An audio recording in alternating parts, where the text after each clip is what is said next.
Prince Alexander stood at the tall windows of Valdoria Palace, watching the morning mist roll across the royal gardens. At 35, he had spent his entire life knowing exactly who he was supposed to be. The second son of King Edmund and Queen Isabella, the spare heir who had carved out his own path through military service and charitable work. But today, everything felt different. Today, the weight of a conversation from 3 nights ago pressed down on his shoulders like a stone. It had started innocently enough. Alexander had been visiting his grandmother, the Queen Mother Catherine, in her private apartments. She had been sorting through old photographs, her weathered hands trembling slightly as she held each memory up to the light. Most were familiar scenes from his childhood: family holidays, state occasions, birthday celebrations. But then she had paused at one particular photograph, her breath catching in her throat. The image showed a younger version of his father, King Edmund, standing beside a woman Alexander didn't recognize. She had dark hair and kind eyes, and there was something about the way his father looked at her that made Alexander's stomach tighten. It wasn't the formal, respectful gaze he reserved for dignitaries, or even the warm smile he gave to family friends. This was something deeper, more intimate. "Who is this woman, grandmother?" Alexander had asked, settling into the chair beside her.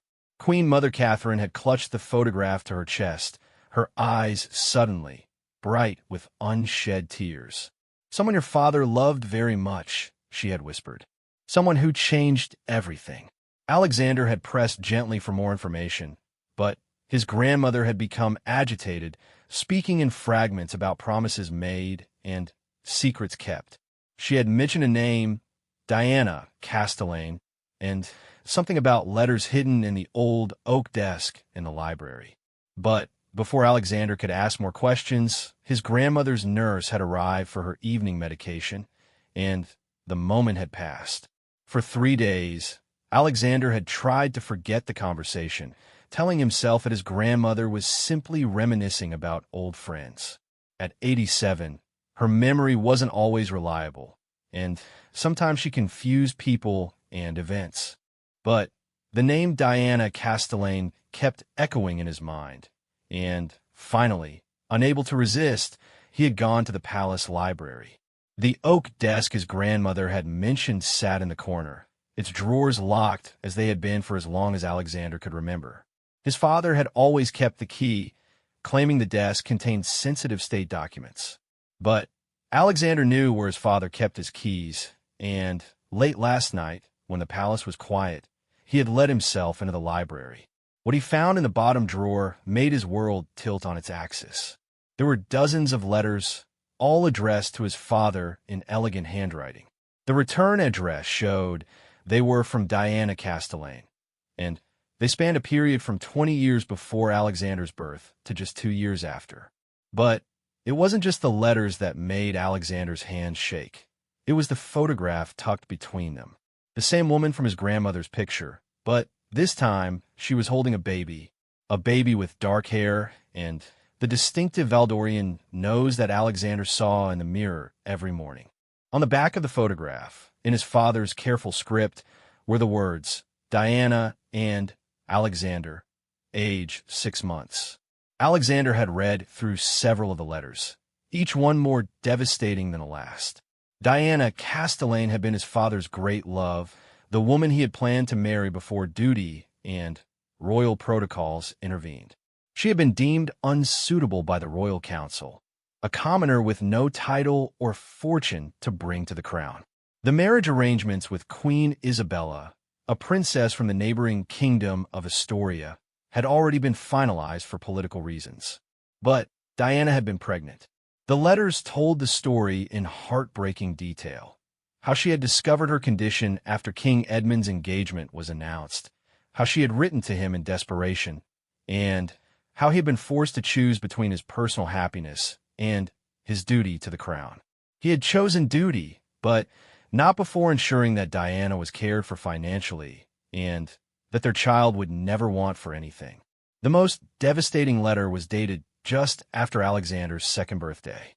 Diana wrote about how difficult it was to watch their son grow up, knowing he could never acknowledge his true father. She described Alexander's first steps, his first words, the way he smiled that reminded her so much of Edmund. And then, at the end of the letter, she revealed the arrangement that had been made. Queen Isabella, who had been struggling to conceive, had agreed to raise Alexander as her own son. It was to be a secret known only to the immediate family and a trusted few. Diana would receive a substantial settlement and would relocate to another country, agreeing never to contact Alexander or reveal the truth about his parentage. In return, Alexander would grow up as a prince, with all the privileges and responsibilities that entailed. The final letter in the collection was brief and formal. Diana was saying goodbye forever, expressing her hope that Alexander would grow up to be the kind of man who would make his real father proud, even if he never knew the truth about their connection. Alexander had sat in the library until dawn, reading and rereading the letters, trying to process what they meant. The mother he had always known and loved, Queen Isabella, wasn't his biological mother. The woman who had raised him, who had comforted him through nightmares and celebrated his achievements, had been living a lie for his entire life. And his father, King Edmund, had been carrying this secret for 35 years. Now, standing at the palace windows, Alexander felt like a stranger in his own home. Every family portrait on the walls seemed like a fiction, every memory tainted by the knowledge that it was built on deception. He thought about his older brother, Prince Frederick, the heir to the throne, and wondered if he knew the truth. He thought about his younger sister, Princess Charlotte, and whether she would look at him differently if she knew he wasn't really her full brother. Most of all, he thought about Diana Castellane, the mother he had never known. According to the letters, she had moved to Canada after giving him up, but that was 33 years ago. Was she still alive? Did she ever think about him? Did she follow his life in the news, watching from afar as he grew up in the royal spotlight? Alexander pulled out his phone and opened a secure browser, typing in Diana Castellane's name along with Canada and the years that seemed relevant. What he found made his heart race. Diana Castellane, now 62 years old, was a successful art dealer living in Vancouver. The photographs on her gallery's website showed an elegant woman with graying hair and the same kind eyes from the old photographs. But what caught Alexander's attention was the biographical information. Diana had never married, had no other children, and had dedicated her life to promoting young artists and charitable causes. There was something else, too. Among the artists she represented were several whose work focused on themes of family, identity, and loss. The descriptions of their exhibitions spoke about exploring the spaces between truth and memory, about the stories we tell ourselves to make sense of incomplete narratives. It seemed too deliberate to be coincidence. Alexander closed his phone and walked to his private study, his mind racing with possibilities and fears. He could confront his parents, demand explanations for the decades of deception. He could seek out Diana, try to build some kind of relationship with the woman who had given him life. Or he could pretend he had never found the letters, continue living the life that had been constructed for him, and let sleeping secrets lie. But even as he considered that last option, Alexander knew it was impossible. The truth was like a crack in a dam. Once it appeared, it would only grow wider until everything came flooding out. He thought about his public role, his charity work, his position as a respected member of the royal family. How would this revelation affect not just his own life, but the stability of the monarchy itself? There was also the matter of his grandmother's involvement. Queen Mother Catherine clearly knew the truth. Her reaction to the photograph had made that obvious. How many others in the palace staff, the government, the extended family were part of this conspiracy of silence? And what would happen to Queen Isabella if the truth came out? She had loved and raised him as her own son, but she would face enormous scrutiny and potentially humiliation if the public learned that she had participated in such an elaborate deception. Alexander sank into his desk chair and pulled out a piece of royal stationery. He needed to think through his options carefully, But first, he needed to understand the full scope of what he was dealing with. He wrote 3 names on the paper: Queen Mother Catherine, King Edmund, and Diana Castellane. Beside each name, he listed the questions he needed answered. From his grandmother, he needed to know who else was aware of the secret and what the original motivations had been for the deception. From his father, he needed to understand whether this arrangement had been his choice or something imposed upon him by royal protocol. And from Diana, he needed to know if she had any desire for contact after all these years, or if reaching out to her would only cause more pain. But before he could approach any of them, Alexander knew he needed proof that couldn't be explained away or dismissed. The letters were compelling, but they could be fabricated. The photographs could be misleading. What he needed was scientific confirmation, a DNA test that would settle the question once and for all. Alexander had contacts in the medical community through his charity work, people who could arrange for discreet testing without alerting the palace medical staff. But obtaining samples from his supposed parents without their knowledge would be challenging and would feel like a betrayal of their trust, even though they had betrayed his trust first. As he sat planning his next moves, Alexander couldn't help but think about how this revelation would change everything about his understanding of himself. His work with military veterans, his passion for environmental causes, his approach to royal duties. Were these things inherent to who he was, or were they shaped by the lie he had been living? Would he be the same person if he had grown up knowing the truth about his parentage? The afternoon sun streamed through the study windows, and Alexander realized he had been sitting there for hours, lost in thought. Soon, the palace would be bustling with preparations for the evening's state dinner.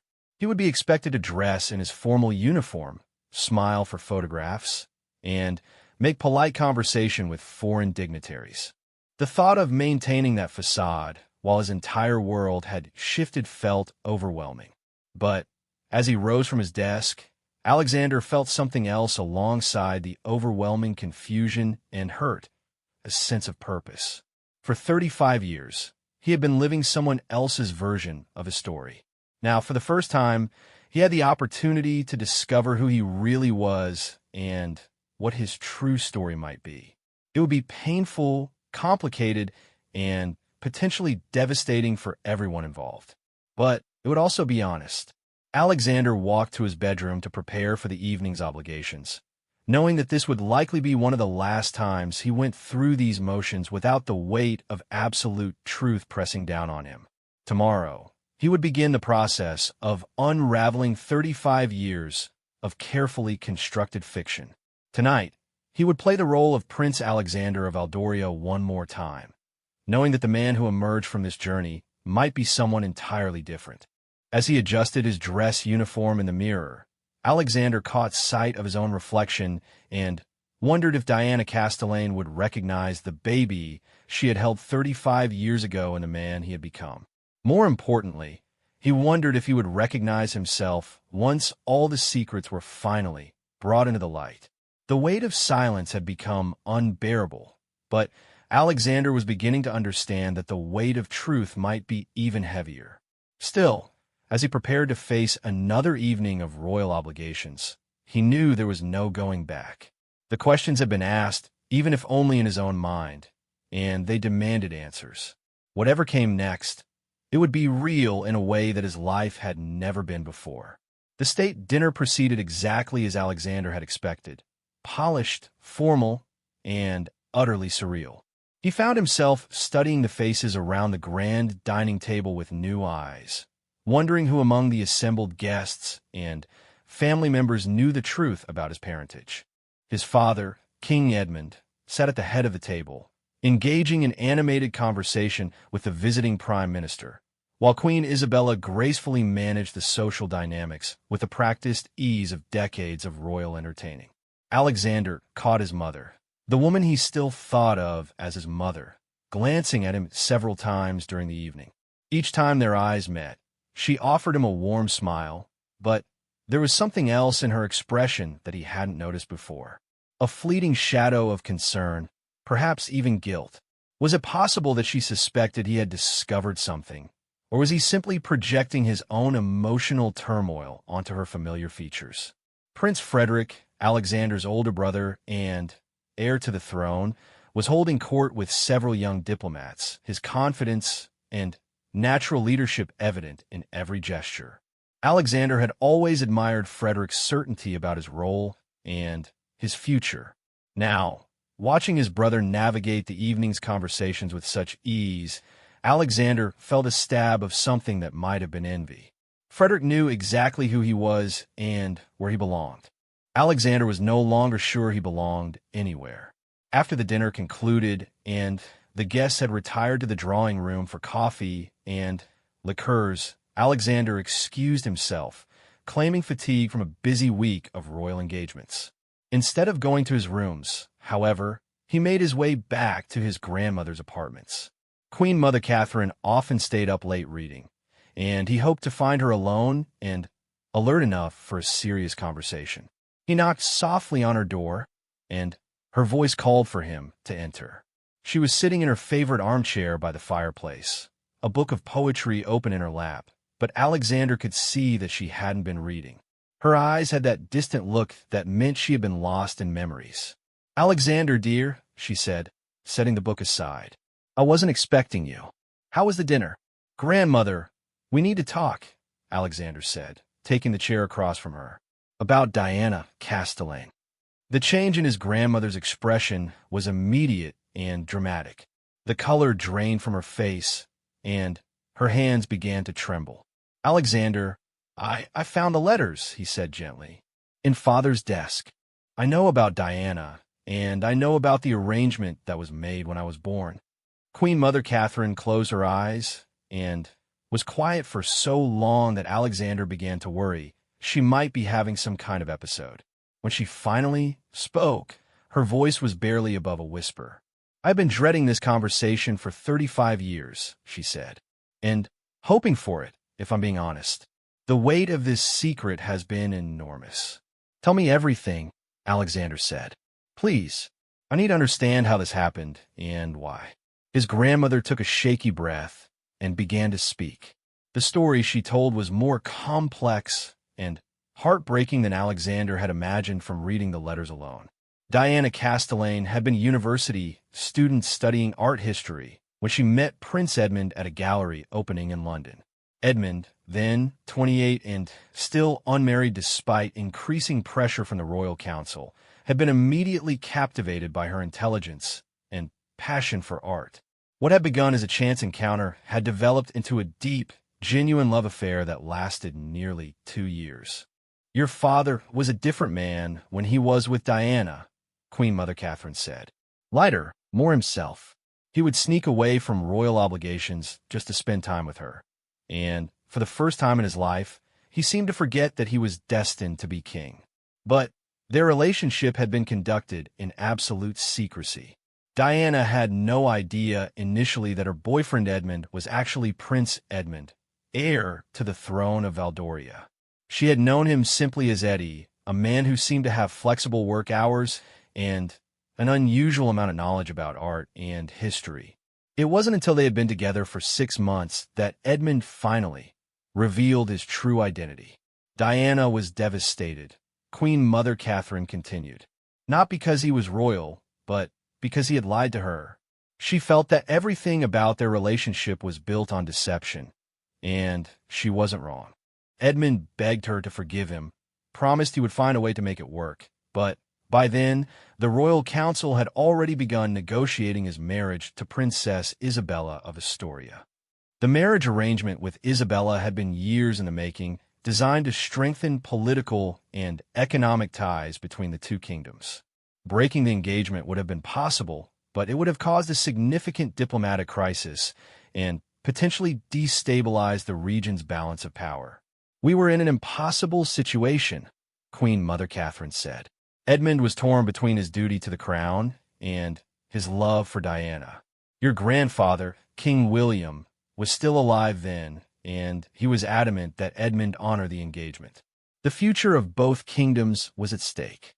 Diana had initially tried to step aside gracefully, understanding the impossible position Edmund was in. She had planned to quietly disappear from his life, allowing him to fulfill his royal obligations without the complication of their relationship. But then she discovered she was pregnant. When Diana told Edmund about the pregnancy, it changed everything, Queen Mother Catherine said. He was determined to find a way to marry her. Consequences be damned.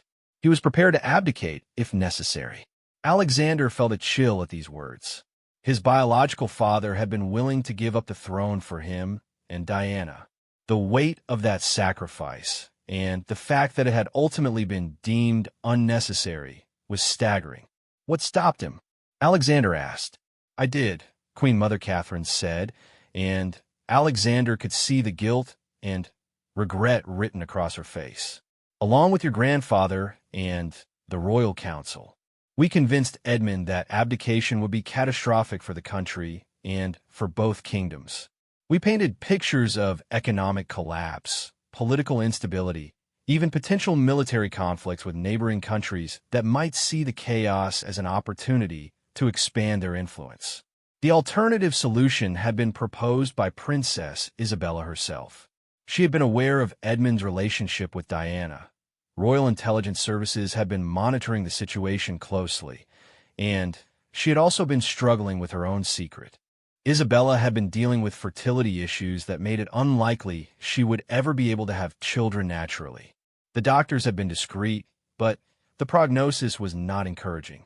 Isabella suggested that they could raise your father's child as their own, Queen Mother Catherine explained.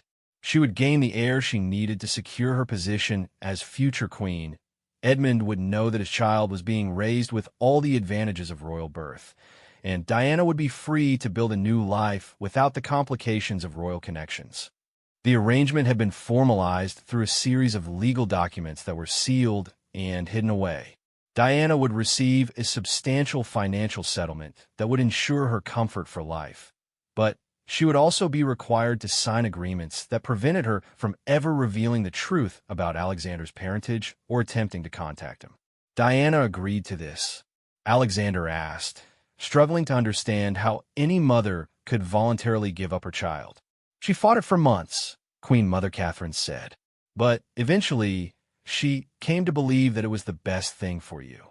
She wanted you to have opportunities and advantages that she could never provide as a single mother with no royal connections. And she was assured that Edmund and Isabella would be loving parents who would give you everything you needed. The deception had been remarkably successful. Even the palace staff who had been present during Alexander's early years had been carefully selected for their discretion and loyalty. The story had been that Queen Isabella had given birth during a private retreat to a remote royal estate, attended only by a small team of trusted medical professionals. Alexander's birth had been registered normally, with Edmund and Isabella listed as his parents. But you knew, Alexander said. You've known the truth my entire life. Your grandfather and I were the only family members who knew everything, Queen Mother Catherine confirmed. Frederick was only 3 years old when you were born, too young to understand the complexities of the situation. We told him that you were his baby brother, which was true enough. Charlotte came along 5 years later through in vitro fertilization. So by then, the fiction of Isabella as your biological mother was completely established. Alexander sat back in his chair, overwhelmed by the scope of the deception.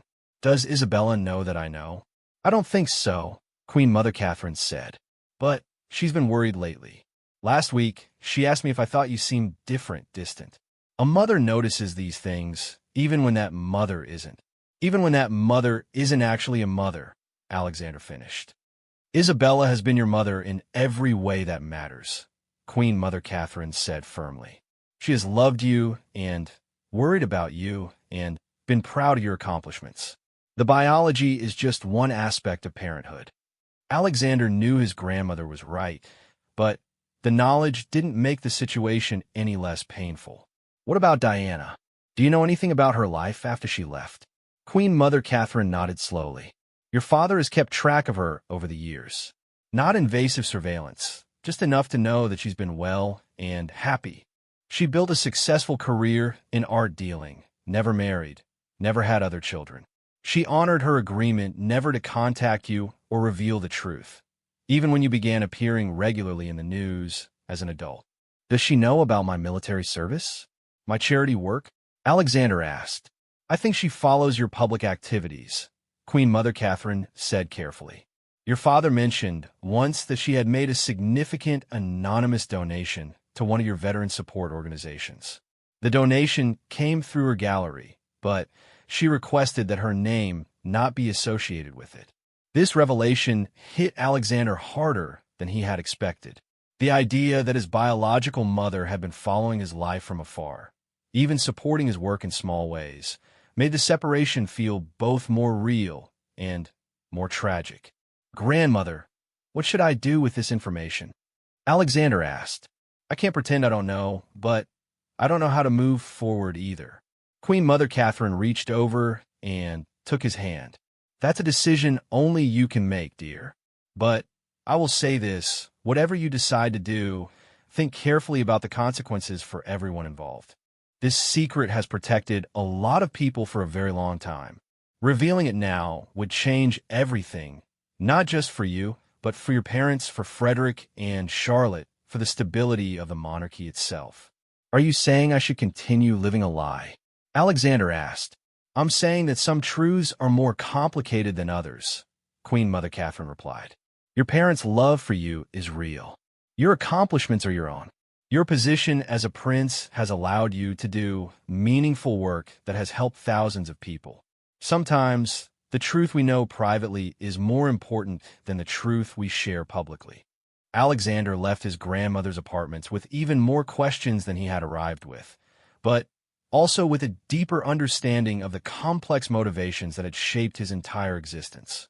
The walk back to his own rooms took him past the portrait gallery, where dozens of royal ancestors looked down from their gilded frames.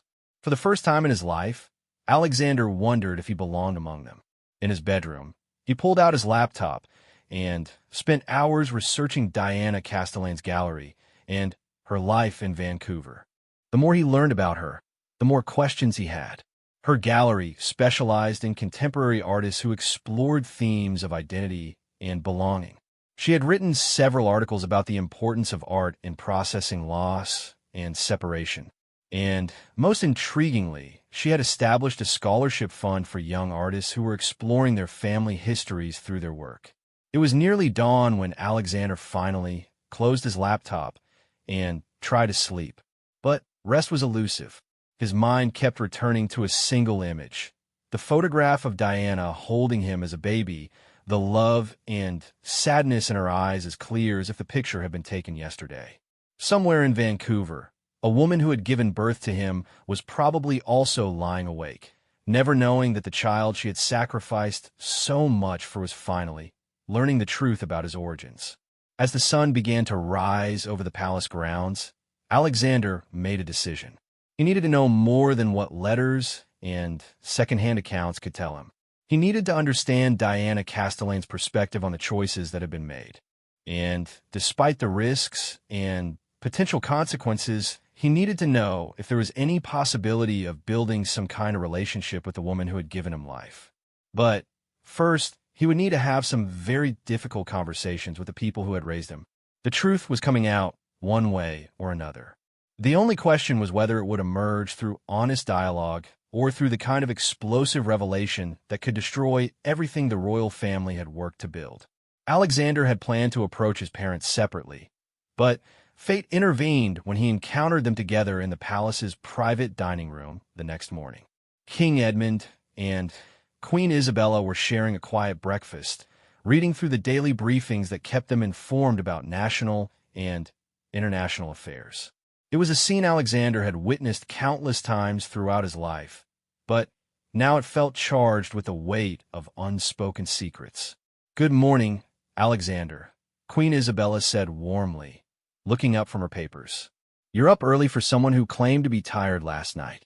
"I couldn't sleep," Alexander replied, which was true enough. He poured himself coffee from the service on the sideboard, buying time to gather his courage.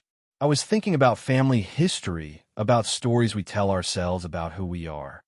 King Edmund glanced up from his briefing papers, and Alexander caught something in his father's expression, a flicker of wariness, perhaps even fear.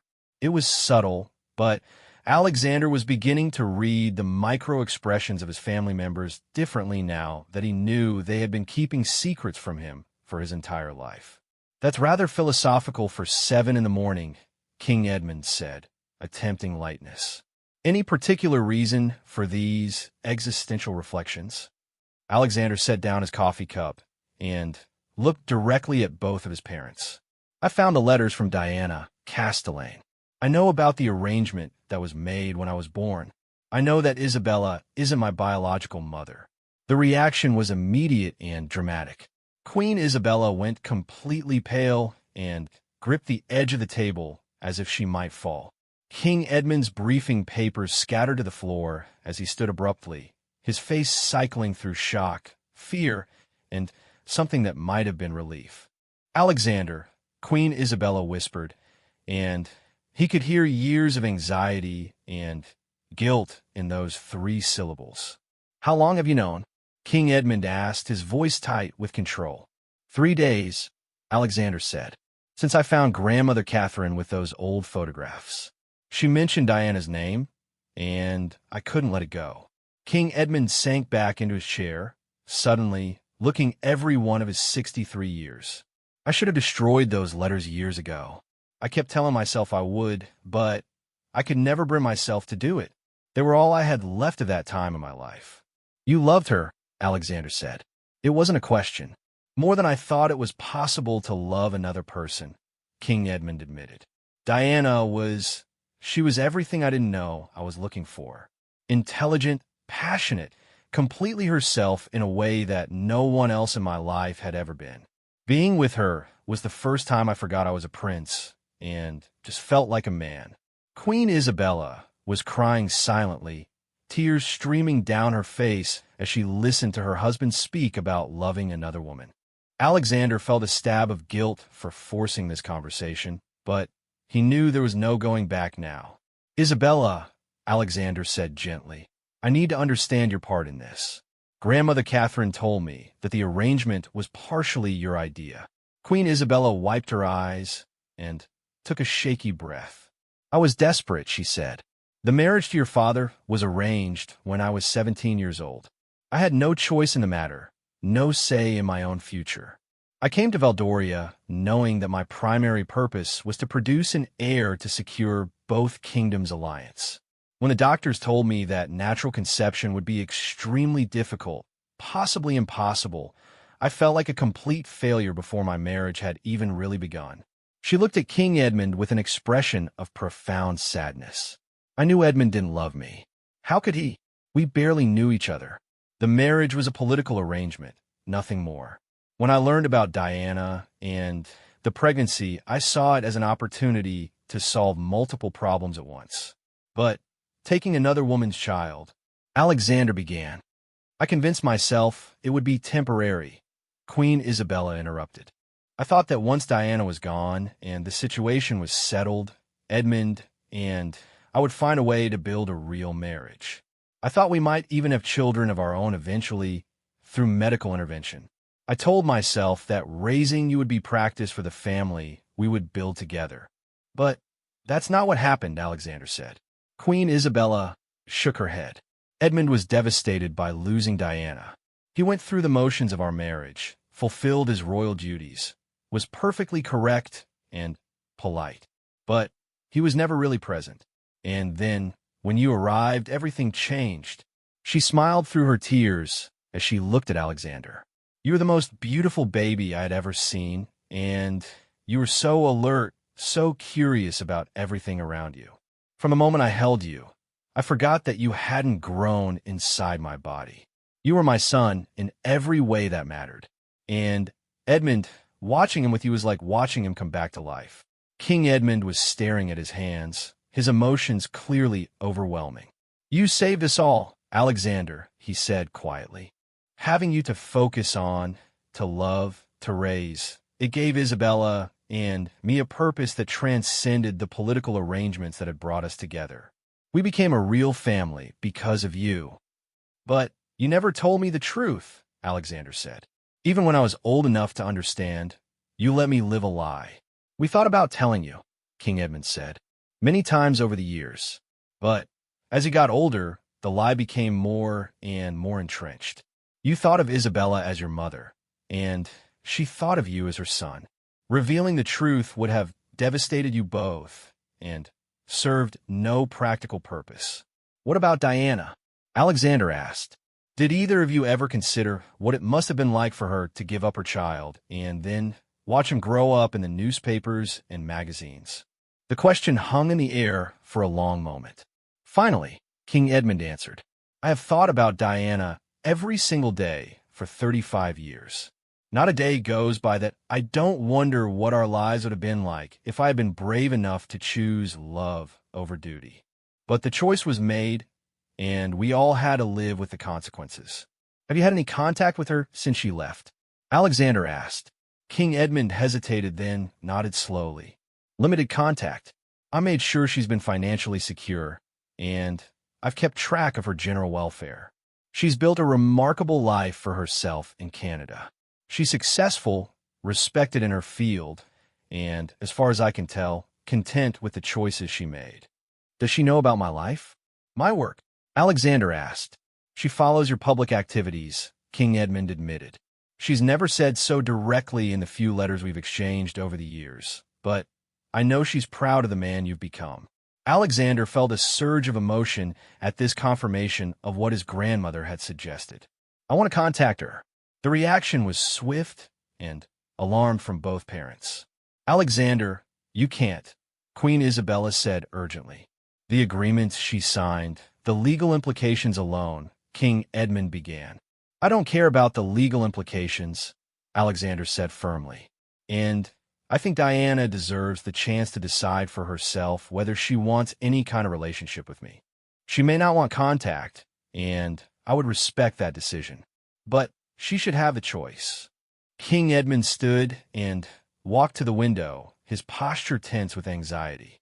You don't understand the broader implications of this, Alexander. If your true parentage became public knowledge, it would be a constitutional crisis. Questions would be raised about the legitimacy of the succession, about Frederick's position as heir, about the integrity of the monarchy itself. Are you saying that protecting the institution is more important than acknowledging my biological mother? Alexander asked.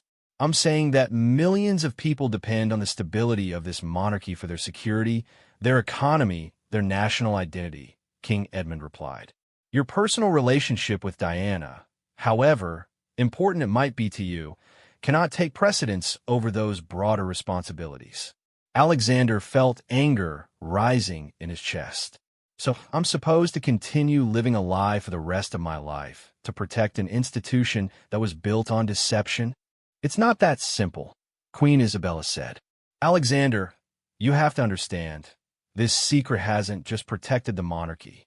It's protected you, it's protected Diana, and it's protected the relationships you've built throughout your life. If this comes out, everything changes. The way people see you, the way they see us as a family, the way they view your accomplishments, it all becomes tainted by scandal. Alexander sat back in his chair, overwhelmed by the competing emotions and loyalties pulling at him. He understood the logic of his parents' arguments, but he also felt the weight of 35 years of living someone else's version of his story. What if Diana wants to see me? He asked. What if she's been hoping for this opportunity for decades? Then she's been living with false hope, King Edmund said bluntly. The agreements were clear, and the reasons for them haven't changed. Contact between you and Diana would only complicate an already difficult situation. For whom? Alexander asked. Difficult for whom? You've both had the luxury of knowing the truth and making decisions based on that truth. Diana and I've been kept in the dark about our own relationship. Don't you think we deserve the chance to decide for ourselves what kind of connection we want to have? The argument continued for another hour, with Alexander's parents presenting every possible consequence and complication that might arise from contact with Diana. But Alexander found their arguments less and less convincing as the conversation progressed. Finally, he stood to leave. "I'm not going to make any hasty decisions," he said. "But I'm also not going to promise to keep living this lie indefinitely. I need time to think about what this all means and what I want to do with this information." As he reached the door, Queen Isabella called after him. "Alexander, please remember that whatever else is true, I have loved you as my own son from the moment you came into my life. That love is real, regardless of biology." Alexander paused at the door, feeling the truth and pain in her words. "I know, Isabella, and I love you too. But right now, I need to figure out who I really am when I'm not playing the role that everyone else wrote for me." He left his parents sitting in stunned silence and walked through the palace corridors with a sense of purpose he hadn't felt in days. The conversation had been painful, but necessary. Now he understood not just the facts of his origins, but the complex web of emotions, loyalties, and fears that had maintained the secret for so long. But understanding the complexity didn't make his decision any easier. As he reached his private study, Alexander pulled out his phone and stared at Diana Castellane's gallery website. Her contact information was right there: phone number, email address, physical address in Vancouver. He could reach out to her today if he wanted to. The question was whether he was prepared for the consequences of that choice, both for himself and for everyone else whose lives would be affected by bringing this secret into the light.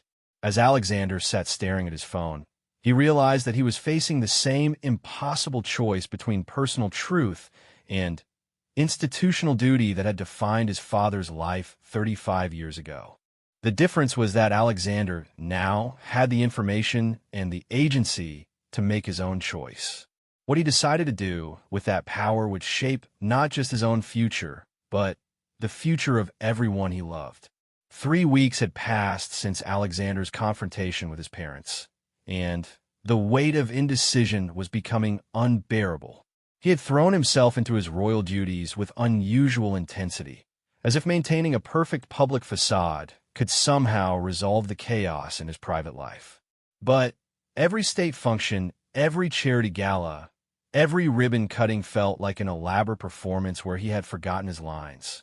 The turning point came on a Tuesday morning when Alexander received a call from his private secretary, informing him that Queen Mother Catherine had been hospitalized overnight after suffering a mild stroke.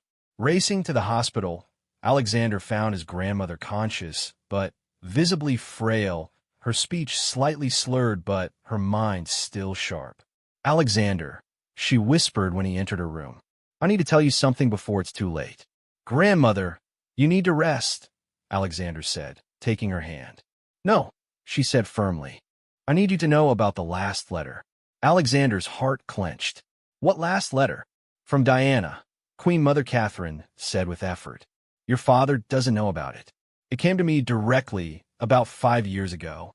I kept it because I thought someday you might need to know." With trembling hands, she directed Alexander to her private handbag, where he found a sealed envelope addressed to Queen Mother Catherine, in handwriting he now recognized. Inside was a single sheet of paper dated 5 years earlier. "Your Majesty," the letter began, "I am writing to you because I am unsure whether I have the right to reach out to anyone else in the royal family, but I find myself in need of guidance. My mother passed away last month, and going through her belongings, I found a collection of newspaper clippings about Prince Alexander that she had apparently been keeping since his birth. I realized that she had been following his life all these years, proud of the young man he had become, even though she could never acknowledge her connection to him. Among her papers was a letter she had written but never sent, addressed to Alexander on his 30th birthday.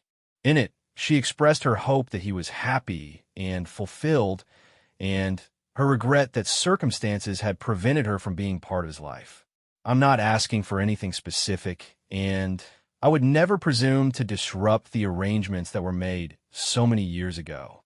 But I wanted someone in the family to know that Alexander has been thought of with love by the woman who gave him life every single day since she said goodbye to him." The letter was signed Diana Castellane, but at the bottom she had added a postscript, If there ever comes a time when Alexander wants to know about his biological heritage or has questions about the circumstances of his birth, please know that I would welcome the opportunity to answer them. Alexander read the letter 3 times, his hands shaking. "Grandmother, why didn't you tell me about this?" "Because I was afraid," Queen Mother Catherine admitted. "Afraid of what it might set in motion. But now, seeing you struggle with this secret, I realize that keeping this from you is wrong. Diana has been waiting, Alexander. She's been hoping for contact while honoring the agreement she signed. She gave you a way to reach out if you ever wanted to." Alexander looked at his grandmother, suddenly understanding that her stroke might not have been entirely coincidental timing. The stress of keeping this final secret may have contributed to her health crisis. "What should I do?" he asked. Queen Mother Catherine squeezed his hand with what strength she had. "Live your truth, Alexander. Not the truth that others constructed for you, but the truth that feels authentic to who you are. Life is shorter than we think, and regret is a terrible burden to carry." That evening, Alexander sat in his study with Diana's letter spread out before him alongside all the other correspondence he had found weeks earlier. He had spent 3 weeks agonizing over whether contacting Diana would be selfish or necessary, disruptive or healing. But reading her words about waiting and hoping had shifted something fundamental in his perspective. He pulled out his laptop and began to type, "Dear Ms. Castellane, I hope this message finds you well. You don't know me personally, but I believe you knew my father, King Edmund, many years ago. My name is Prince Alexander of Valdoria, and I have recently learned about the circumstances surrounding my birth. I want to begin by saying that I understand the delicate nature of this situation and the agreements that were made to protect everyone involved. I am not writing to disrupt your life or to create complications for anyone. However, I have come into possession of some correspondence that suggests you might be open to contact if I ever had questions about my origins. I do have questions, many of them, but more than that, I find myself hoping to understand the person who made such a difficult sacrifice so that I could have opportunities and advantages I might not have had otherwise. I have lived a privileged life, and I have tried to use that privilege to make positive contributions to the world. If you are willing, I would very much like to know if I have become the kind of person you hoped I might be. I understand if you prefer not to respond to this message. The choice is entirely yours, and I would respect whatever decision you make about contact. But if you're willing to share even small details about your perspective on the choices that were made, I would be deeply grateful. With sincere respect and curiosity, Alexander," he read and revised the message dozens of times before finally working up the courage to send it. The email address for Diana's gallery was listed on their website, and Alexander hoped that even if she didn't check the general inbox regularly, his message would eventually reach her. For 3 days, Alexander checked his private email obsessively, jumping at every notification. When Diana's response finally arrived, it was brief but warm. "Dear Alexander, your message was a surprise, but not an unwelcome one. I have thought about you often over the years and wondered if you might someday have questions about your early life. I would be very willing to share what I can, though I should warn you that talking about that time period is emotionally difficult for me. If you're serious about wanting contact, perhaps we could arrange a phone call. I am 7 hours behind your time zone, so evenings for you would work well for me. I should tell you that regardless of what you decide about future contact, I want you to know that I am enormously proud of the man you have become. Your work with veterans and environmental causes reflects exactly the kind of compassion and integrity I hoped you would develop. Looking forward to your response. Diana." Alexander stared at the email for a long time, particularly the line about being proud of him. It was such a simple statement, but coming from the woman who had given birth to him, it carried weight that felt completely different from the pride he had received from Edmund and Isabella throughout his life. He responded immediately, suggesting they arrange a call for the following evening. Diana replied within hours with her phone number and a time that would work for both of them. Alexander told no one about the planned conversation. He cleared his schedule for the evening and waited in his study as the appointed time approached, more nervous than he could ever remember being. At exactly the agreed-upon time, he dialed Diana's number. "Hello, Alexander," came a warm, slightly nervous voice. "This is Diana." "Hello," Alexander said, surprised by how emotional he felt just hearing her voice. "Thank you for agreeing to talk with me." "Thank you for reaching out," Diana replied. "I have wondered about this moment for 35 years." They talked for over 2 hours. Diana told Alexander about her relationship with his father, about the impossible choices she had faced when she discovered her pregnancy, and about the daily reality of giving up a child she loved. She described watching Alexander grow up through news coverage, feeling pride in his accomplishments mixed with grief for the relationship they had never been able to have. Alexander, in turn, told Diana about discovering the truth about his parentage, about his complicated feelings toward Edmund and Isabella, and about his struggle to understand his own identity in light of these revelations. He found Diana to be exactly the kind of person he had hoped she would be: thoughtful, articulate, honest about her own struggles and regrets. "I want you to know," Diana said near the end of their conversation, "that giving you up was the most difficult thing I have ever done, but I have never regretted the choice. Not because I didn't want to raise you, but because I knew that Edmund and Isabella could give you opportunities and stability that I never could have provided as a 25-year-old single mother."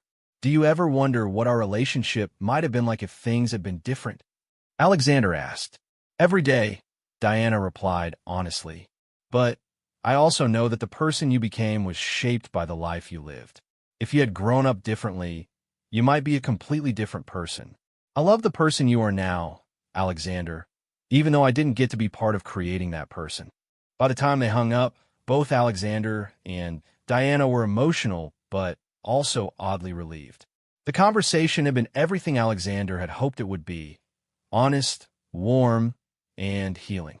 They made plans to talk again the following week. Over the next 2 months, Alexander and Diana developed a regular pattern of phone calls and email exchanges. They shared stories about their lives, their interests, their perspectives on art, politics, and social issues. Alexander was amazed by how much they had in common, not just in appearance and mannerisms, but in their approaches to life and their values. Diana began sharing photographs from Alexander's early life, pictures she had taken during the brief time they had together, images that no one else in the world possessed. In return, Alexander told her about experiences and memories that had never made it into the official royal narratives. The relationship was healing for both of them, but it was also complicated by the reality that it had to remain secret. Alexander found himself living a double life, even more complex than the one he had grown up with. Now, he was not only keeping his true parentage secret from the public, but keeping his relationship with Diana secret from his royal family. The strain of maintaining these multiple levels of deception was exhausting. Alexander's work began to suffer as his attention was divided between his official duties and his growing relationship with Diana. His family noticed that he seemed distracted and emotional, but he deflected their concerns, claiming stress from his increasing workload. Everything came to a head when Diana suggested that they meet in person. "I know it's complicated," she said during one of their weekly calls, "but I feel like we've built something real through these conversations. I would love to see you face to face just once so I can look into your eyes and tell you how proud I am to be your mother." The request was both reasonable and impossible. Alexander wanted desperately to meet Diana, to have that face-to-face connection that would complete the healing process they had begun.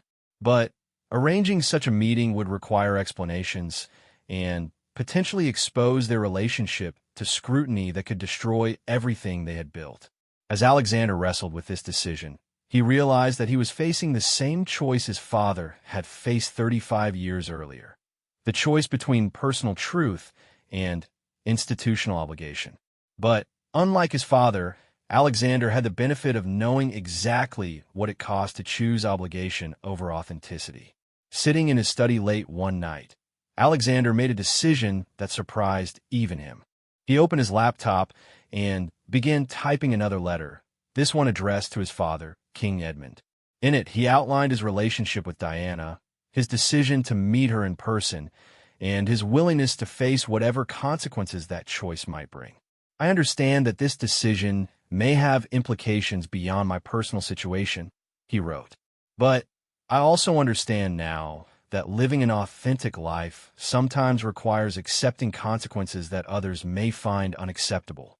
I am prepared to face those consequences if it means I can finally know the complete truth about who I am and where I came from. Alexander sealed the letter and left it on his father's desk, then booked a flight to Vancouver under an assumed name. For the first time in his life, he was choosing his own truth over everyone else's expectations. Whatever happened next, it would be the result of his own authentic choices rather than a role that had been written for him by others.